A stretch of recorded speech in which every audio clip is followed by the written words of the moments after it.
Good evening, I'm Asha Tomlinson. Ian is away. Tonight, Canada's newest tennis star takes the US Open by storm.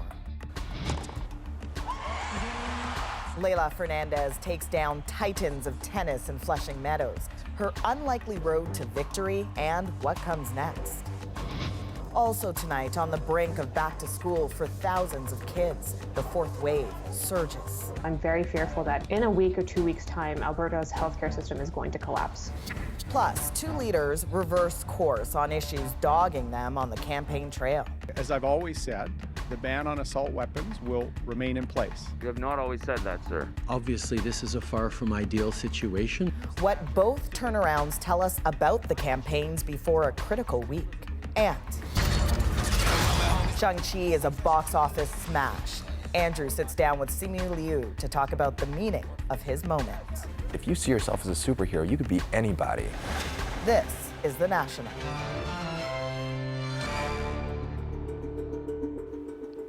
Canadians know the Maple Leaf flies high on the world's tennis courts, serving up players like Bianca Andreescu, Milos Raonic, and Denis Shapovalov. But this weekend, the world was introduced to an 18-year-old from Quebec who's caught fire.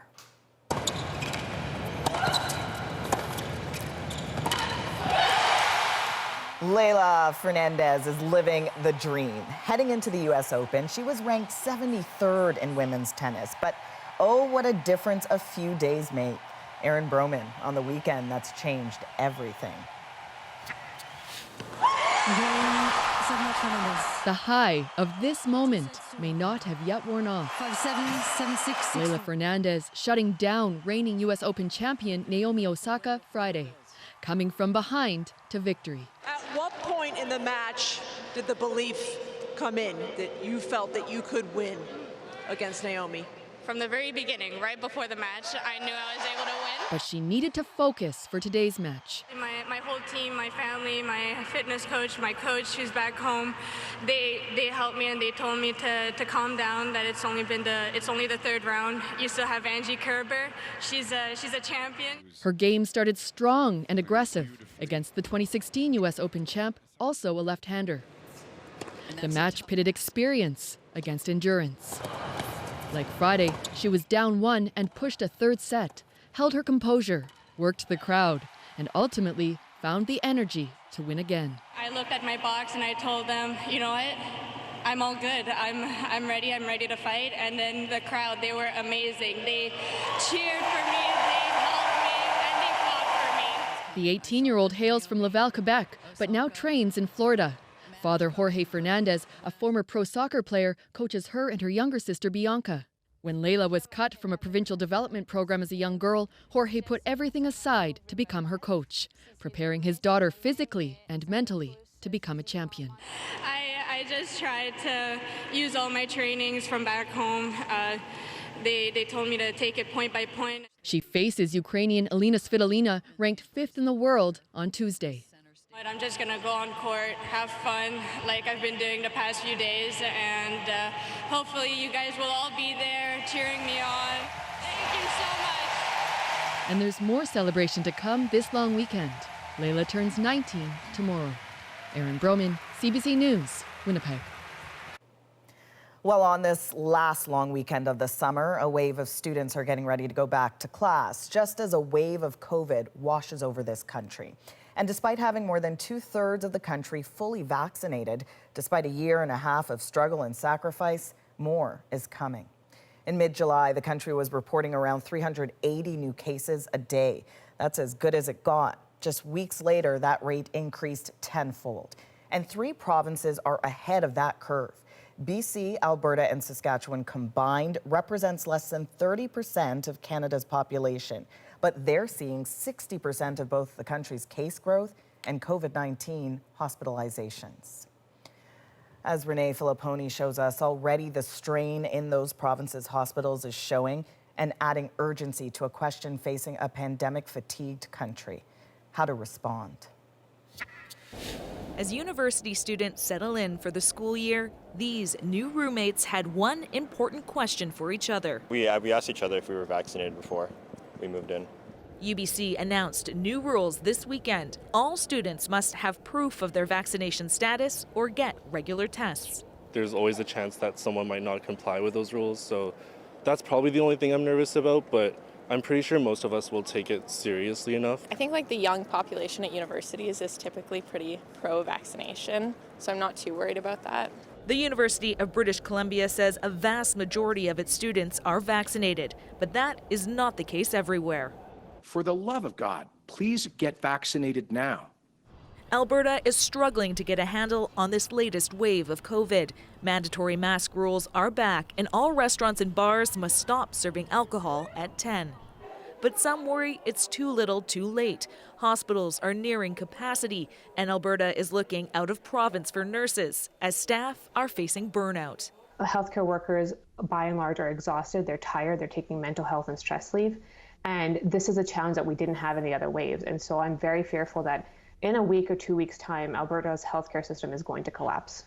Alberta has the highest COVID cases per capita in the country, followed closely by Saskatchewan, which so far has not reintroduced COVID restrictions. The city of Saskatoon is implementing a mask mandate for city buildings and transit, and the mayor wants a more coordinated response from the province. There isn't consistency, and we don't have the public health expertise in place, whether you're a municipality or an organization. The mayor has also expressed support for a type of vaccine passport. And while popular in the polls, the prospect of passports has fueled angry protests outside hospitals in parts of the country. And Renee, that's something BC is already in the midst of doing. What more do we know about the BC card? Well, Asha, details are expected Tuesday about how this will work, including where people can go to download the BC vaccine card for their phones and what the plan is for people who don't have phones. You will need it to attend concerts, restaurants, casinos, gyms, and even organized events like weddings. And people will have 1 week to get themselves organized with their vaccine card before proof of one shot will be required. Then by mid-October, people will need to be double vaccinated. When it comes to enforcement, Premier John Horgan has said the police could be called if people refuse to show their vaccine cards. Renee, thank you. Vaccine passports were a focus of anti-Trudeau protesters who again filled the Liberal leader's campaign stop with slurs, screams, and curses.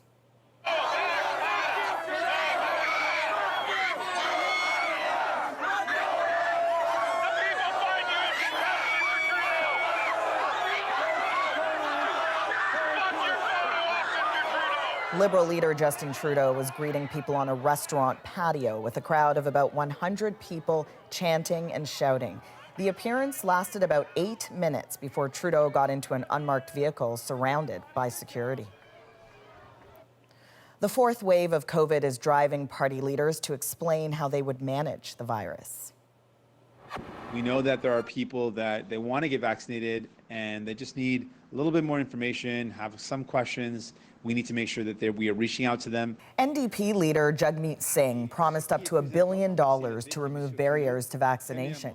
And he repeated his call for a national document to prove vaccination and ease travel. Singh also said he would protect healthcare workers by making it a more serious offense to impede or assault them in the course of their duties. Conservative leader Aaron O'Toole spoke directly to voters wary of vaccines. We haven't done enough to assuage your fears. And sometimes you've been talked down to. But please trust us. O'Toole promised to push the vaccination rate for adults to 90% within 2 months. He also promised a booster shot strategy. Unlike the Liberals, he won't mandate vaccinations for domestic travel or for federally regulated workplaces. People may have the choice to not get vaccinated. They don't get to make the choice to put the rest of our society at risk. Jagmeet Singh invited 4 party leaders to collaborate on a video message to voters this week, encouraging them to get the shot. They have all agreed. Today, the leaders of the 2 biggest parties were forced to change course on separate issues that have dogged them. We'll get to Justin Trudeau's reversal in a moment, but first, Travis Danraz shows us why Aaron O'Toole was forced to spell out his precise plan for gun control. He came up behind us and started shooting. My daughter was actually the first one shot. Next week will mark 15 years since the lives of survivors Kathleen Dixon and her daughter were forever scarred. The 2006 shooting at Montreal's Dawson College still haunts her. Just being at the hospital with her and watching the chaos of parents coming in, looking for their children because they hadn't been able to get in touch with them. The shooter was armed with a Beretta CX-4 Storm, one of the firearms banned by the Liberal government last year. In his platform, Erin O'Toole promised to repeal the ban, but now? We're maintaining the ban from assault weapons and the restrictions put in place in 2020. Until they can do their own review on how various weapons are classified. We need to take back Canada. After days of questions and the Liberals hitting him hard, the Conservative leader insists he won't roll back a 2020 order in council banning 1,500 assault-style rifles, even though page 90 of his platform promises to do just that. Over the past few days, he's tried to deceive Canadians about it. Oh, I meant the 1977 law. Oh, I sort of meant this one, but okay, now I'm going to say my platform is wrong. The Liberals highlighted the fact Fred Delory, O'Toole's campaign manager, was a lobbyist for the National Firearms Association, a group that is standing by the Conservative leader. I am confident that Mr. O'Toole is a consistent, stalwart person who is going to stand by what he has said. For Kathleen Dixon, the importance of upholding the ban is clear. It still sends my heart racing to this day when I think about it. We need to protect the public from these types of weapons. Firearms ownership and shooting sports are one of the safest activities out there now. Travis Stanraj, CBC News, Ottawa. And Justin Trudeau did his own backpedaling. For days, he let Liberal candidate Raj Saini stay in the race as allegations of sexual misconduct emerged. On Saturday, Saini withdrew, but his name remains on the ballot. Trudeau now says even if Saini is somehow elected, he won't be in the Liberal caucus. Ashley Burke shows us how it all unraveled. Deep into an election campaign, Justin Trudeau in a tough spot. New allegations came forward very recently. And now Mr. Saini is no longer our candidate. Questioned repeatedly about his former candidate, Raj Saini. Do you have any regrets about how you've handled this situation? Obviously, this is a far from ideal situation that we no longer have any candidate in that riding. There is going to be lots of reflections on what we should have done differently. I'm pretty frustrated about the whole thing myself. Trudeau stood behind Saini for days and the government's process, but now says Saini withdrew due to information provided to the Liberal Party. He won't say what. For confidentiality reasons, I'm not at liberty to disclose more of this information. On Tuesday, CBC News reported on 4 separate allegations, claims Saini made unwanted advances and inappropriate comments to young female Liberal staffers. I would say that's pretty devastating to me, knowing what I have gone through and that I've raised concerns over the last more than a year and a half. Saini denies any wrongdoing, saying the statements are unequivocally false. However, continuing my campaign no longer serves the best interests of my family, staff members, campaign team, and constituents. But the Conservatives say this isn't over. They're calling for an investigation. I have questions about a culture of cover-up in the Trudeau government. It clearly extends to decisions they made about allowing candidates to run in previous elections and ignoring complaints from victims. The NDP says it's a failure of leadership. What this situation has shown with Mr. Saini himself deciding to pull out of the race is, again, Mr. Trudeau not acting.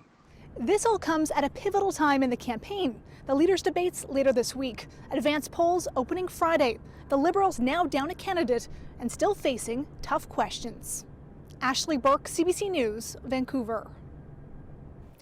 So what does it mean when mid-campaign 2 major party leaders make reversals like that? Our chief political correspondent, Rosemary Barton, has been watching this closely. Rosie, tell us what you make of today's developments. Yeah, Asha, in both of these instances, the leaders had to change their tune on two issues that really speak to leadership and character.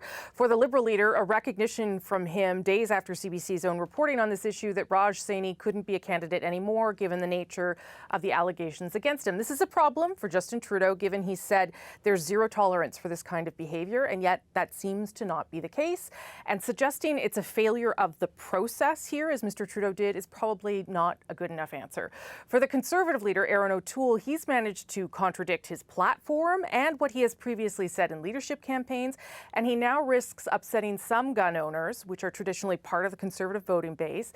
And while he's seeking to reassure progressive voters he's not going to repeal this ban while doing a review, he's unwilling to say how long that might take, and importantly, whether the outcome will result in anything other than a repeal. So this has let the Liberals go on the attack there, as you saw from Travis, yet again. And in an attempt to clarify his position today, Mr. O'Toole has left himself vulnerable to the criticism from his opponents that he says one thing to one group of Canadians and something else to another. And, you know, we're heading there. Election Day, just 2 weeks from Monday. What is in store for this week? Yeah, I mean, it's kind of incredible that it's just a couple weeks away. And this is a big week for all the campaigns. You know, after Labor Day, back to school. This is when Canadians traditionally re-engage in a big way. So we would expect that to happen. It's also debate week. There's another French debate. The only English debate is this Thursday. And it's a moment for leaders to really show their differences and contrast in ideas. It's also very telling about personalities, how they interact with one another. We saw a lot of attacks on Aaron O'Toole in the first French debate. We saw Justin Trudeau really on the offensive. And because the race seems so close right now, Asha, in so many parts of the country, there is a lot riding on these debates for whoever wants to form government. Rosie, good to see you. Always great to get your analysis. Thanks. Thanks, Asha. A big week for the campaign and a big week here at the National. We take the show on the road and talk to voters in key places. On Monday, Andrew has special coverage from Montreal. On Tuesday, Adrian reports from Calgary. And on Thursday, we'll be seeing the federal leaders' English debate live from the Canadian Museum of History in Gatineau, Quebec, starting at 9 p.m. Eastern.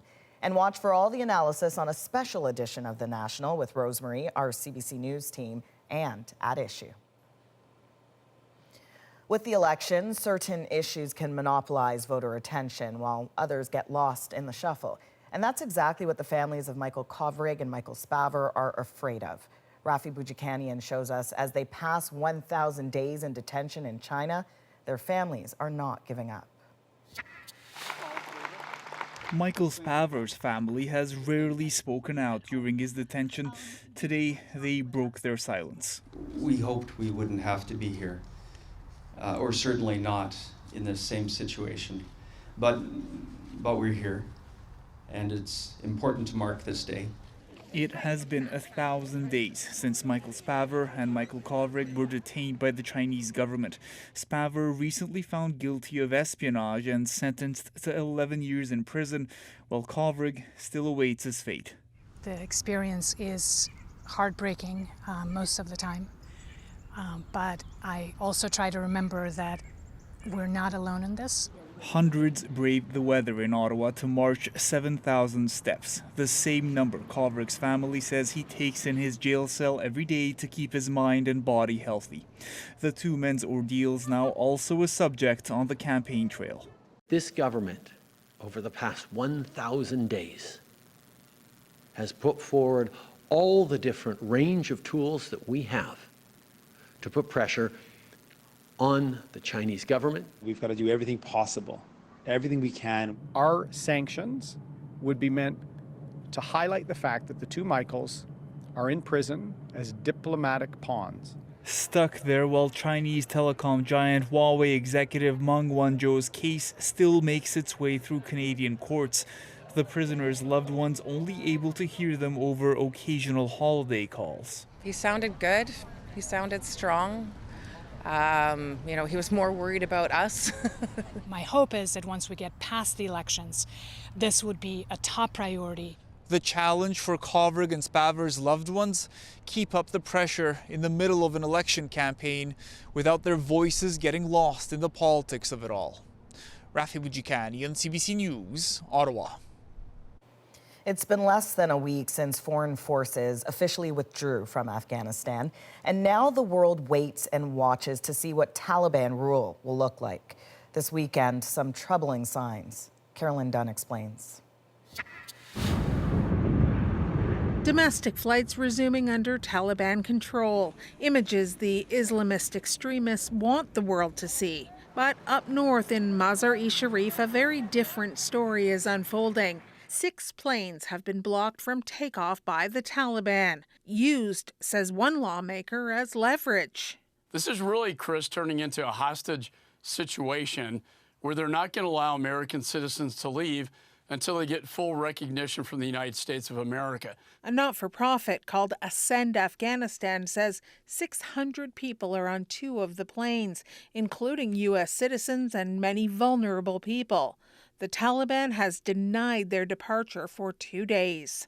The State Department says it has no information on the situation, without assets in country and no control of airspace. The Taliban has been trying to project a less brutal image, but in the few short days since international forces left, there have been cracks in the veneer. Small signs like burqa sales increasing by 30% at this one market stand. For Afghans who have fled, the hardliners have always been dangerous. Mohammed, a former interpreter for the Canadian military, arrived in Canada with some of his family last month. We've agreed to keep his face hidden to protect families still in Afghanistan. He says it was the same old Taliban that attacked his home less than a year ago.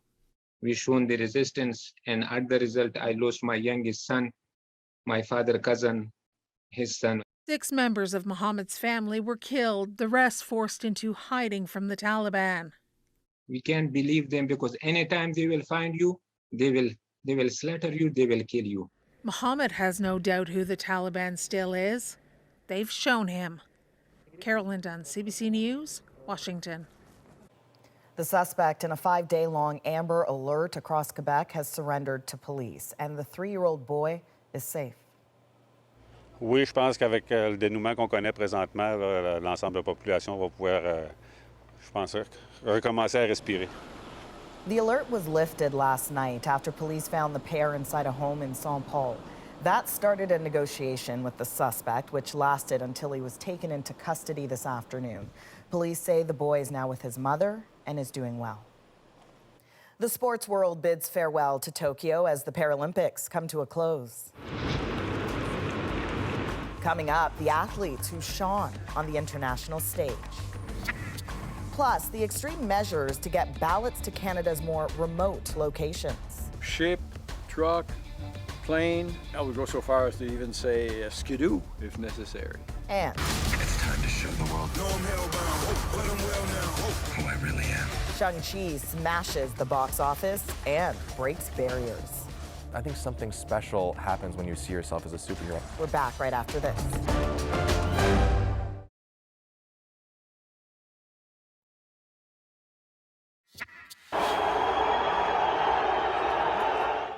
Chaos today during a World Cup qualifier between Brazil and Argentina in Sao Paulo. And not because of the age-old rivalry. Brazilian authorities stormed the pitch just minutes into the match to object to 4 Argentine players for allegedly violating COVID protocols. Health officials say the players were supposed to quarantine after arriving in Brazil. The match was called off. The world bid farewell to the Tokyo 2020 Paralympic Games today. The closing ceremony wrapped up 13 days of competition for some of the world's top athletes.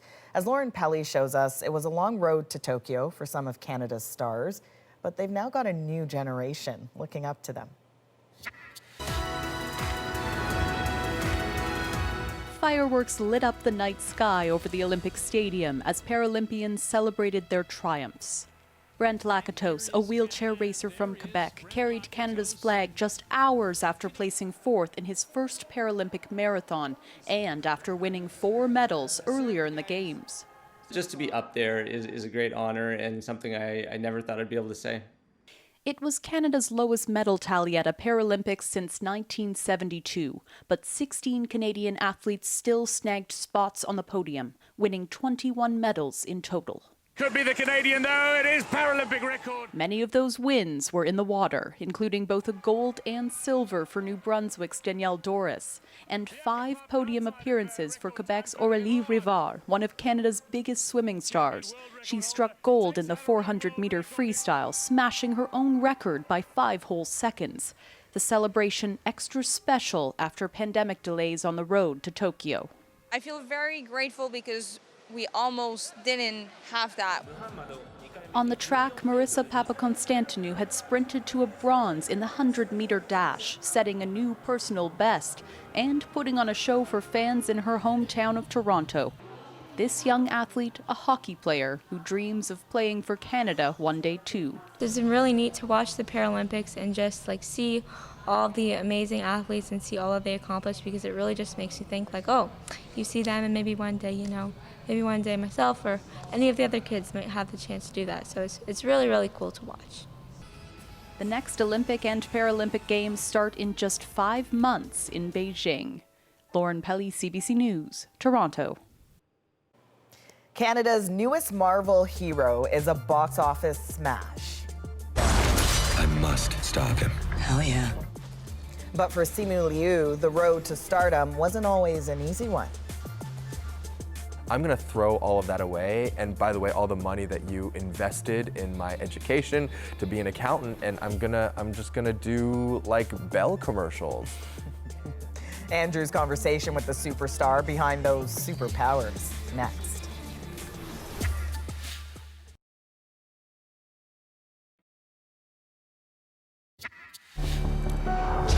You are a product of all who came before you.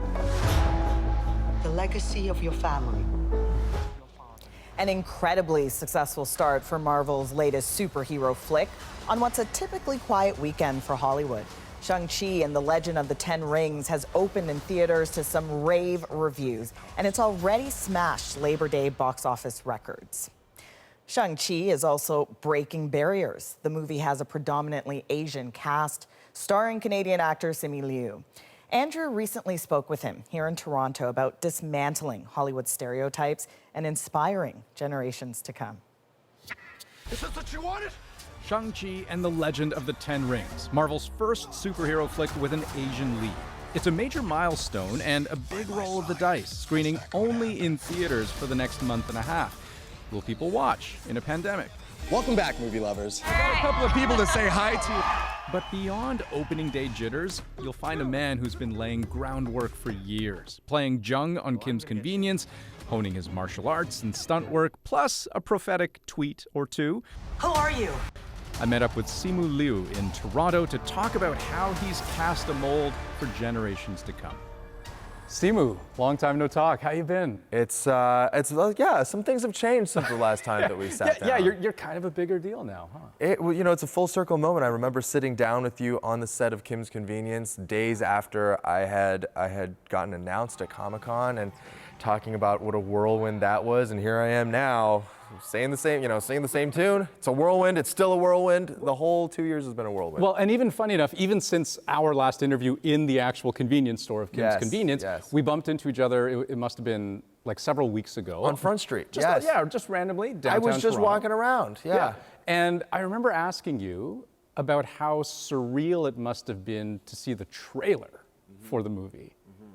Tell me, what was it like to sit down and actually watch the whole movie? They picture locked the movie, and then I got a call right away from Marvel, and they basically were like, look, you have a choice. You can either screen it in Toronto, or we can screen it for you and some friends in LA. My thoughts went right away to my parents, who, I owe everything to, and I've been very vocal about that. And I was like, nothing would make me happier than sitting down with them in a theater and experiencing this movie for the first time with them. So that's what we did. But they haven't made your career easy, have they? No, I wouldn't say that they pushed you the whole way, right? Yes, well, they did it with the best of intentions, I'm sure.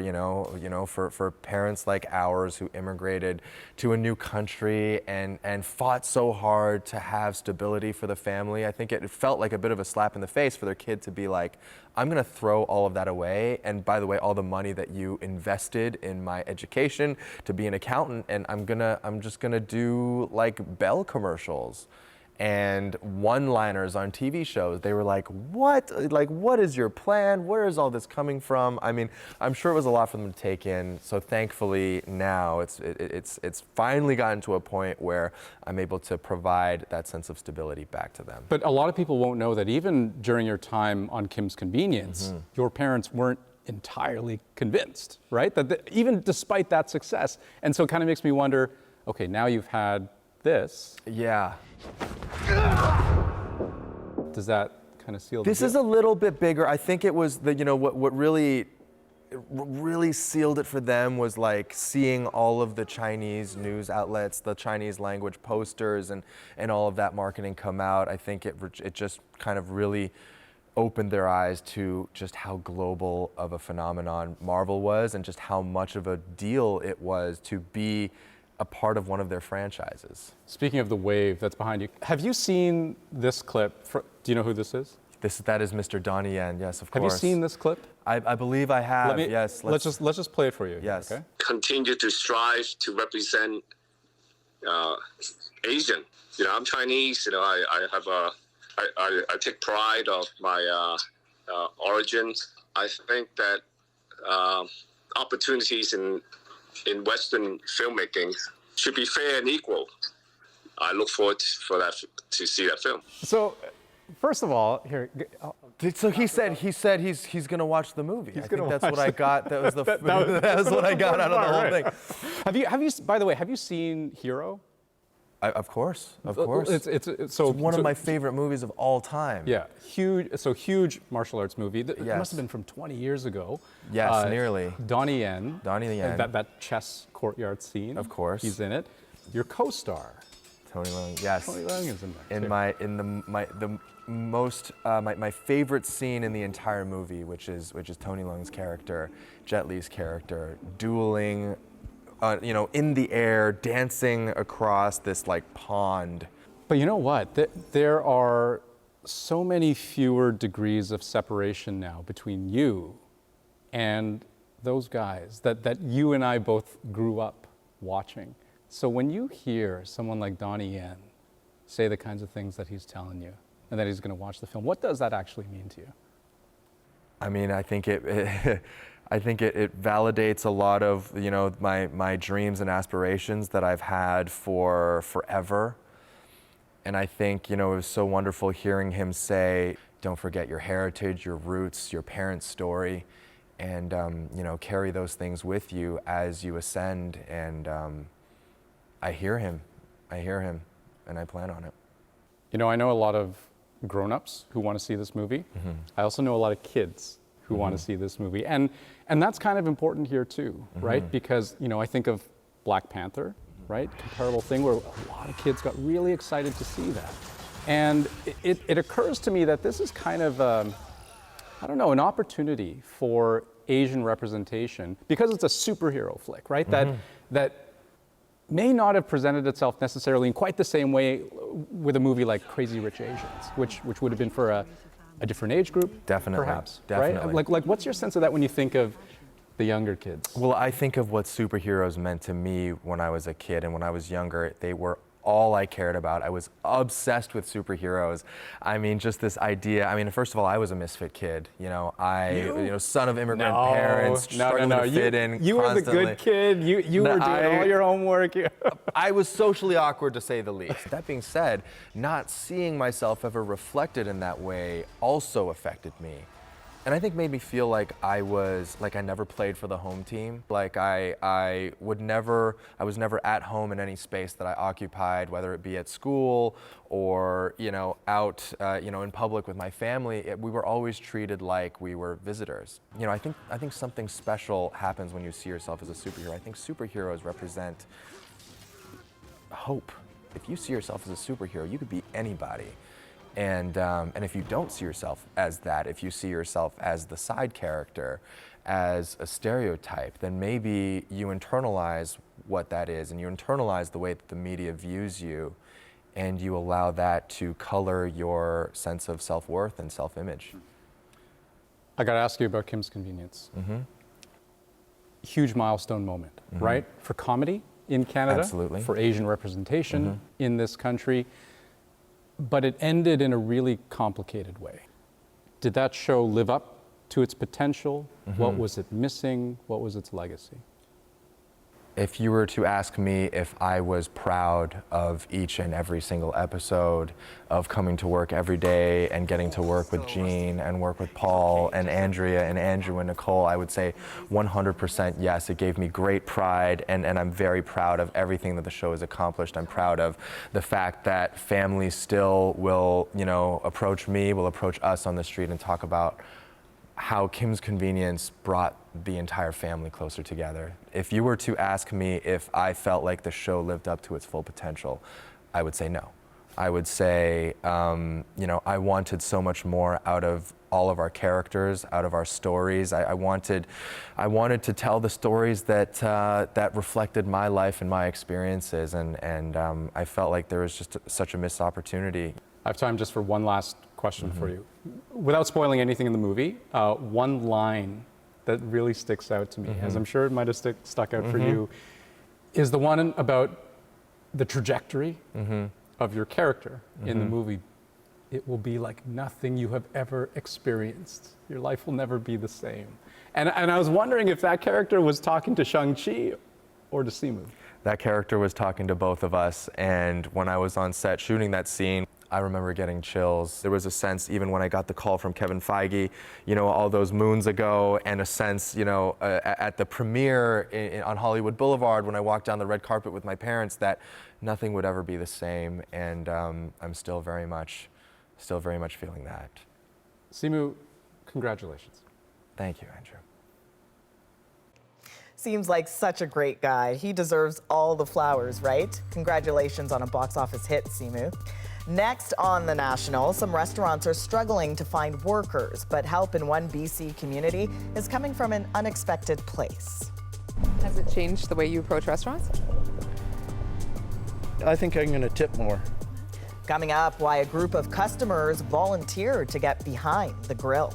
Plus, I'm so excited to go on the school bus with my big sister Lily. it is a new school year, and if that makes you nervous, the enthusiasm from these new students will melt your heart. Stay with us.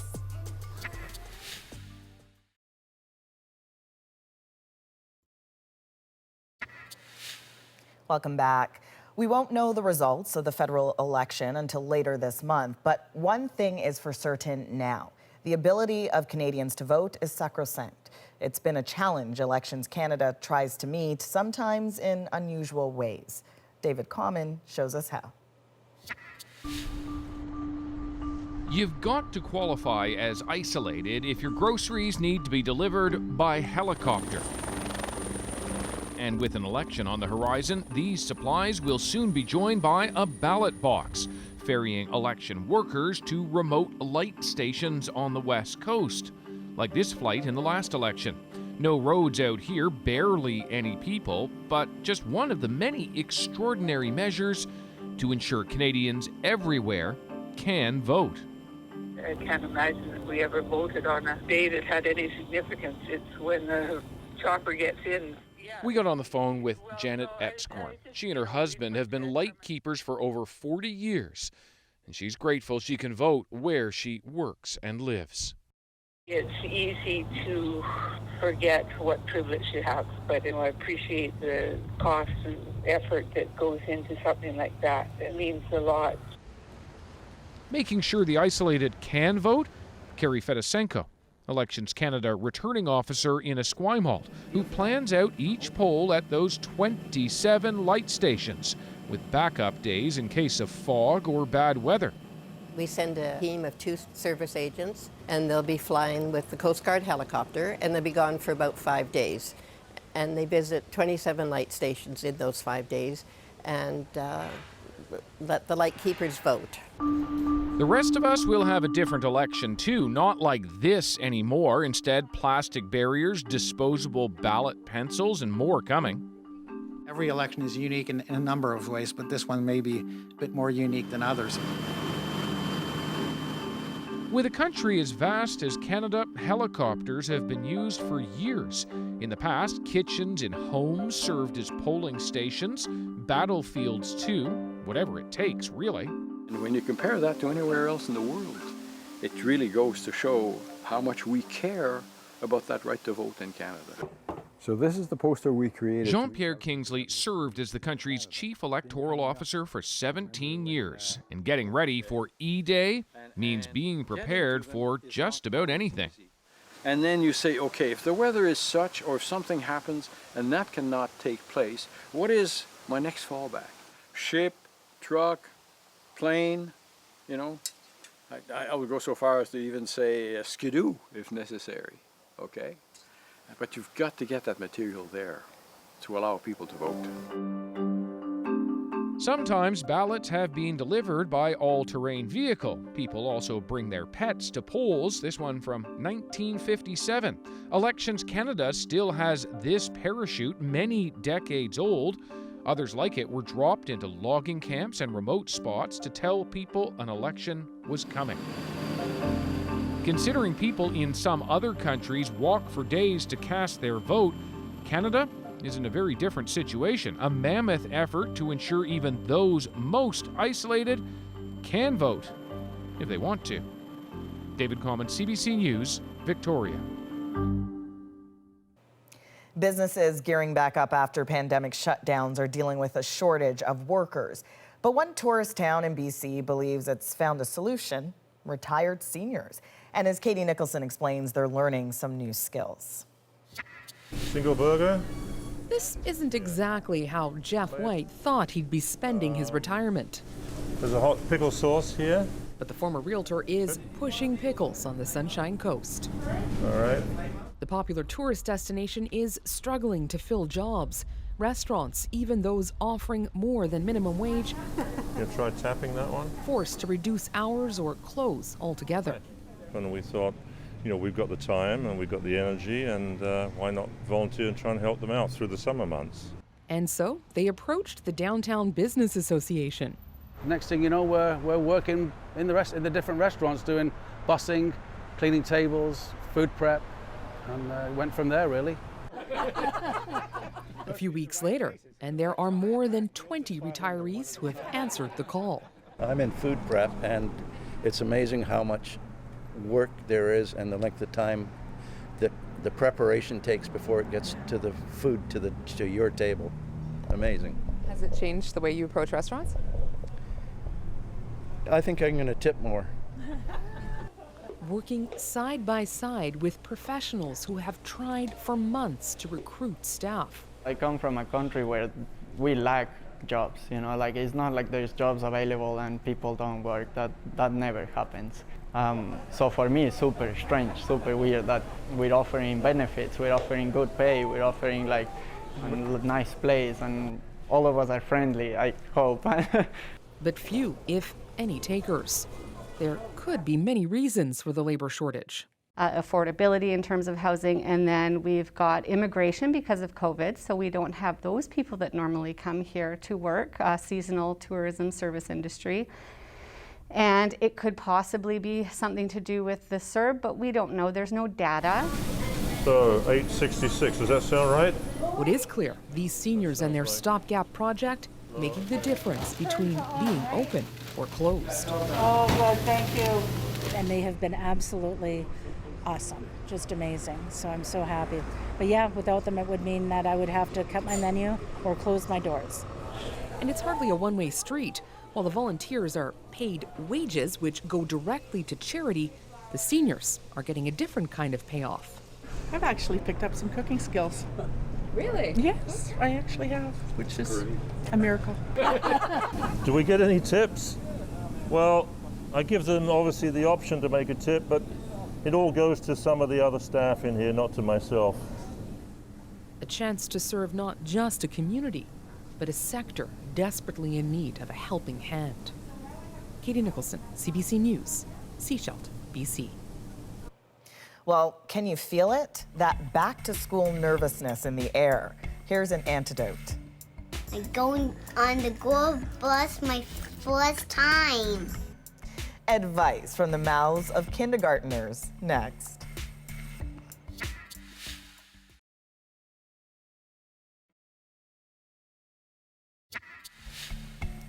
Backpacks, pencils, lunches, a big yellow school bus. It is that time of year. If you feel a few nerves on the night before school, here's a solution.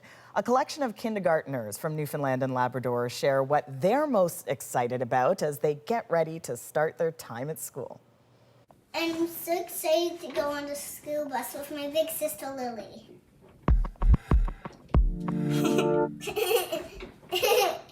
I can't wait to play with the friends and all of the toys. And I can't wait to paint and draw and do all of the crafts.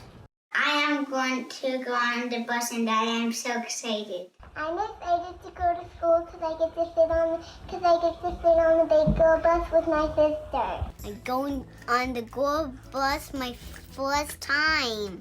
See a lot of friends and go on the school bus and get to go at the bus stop.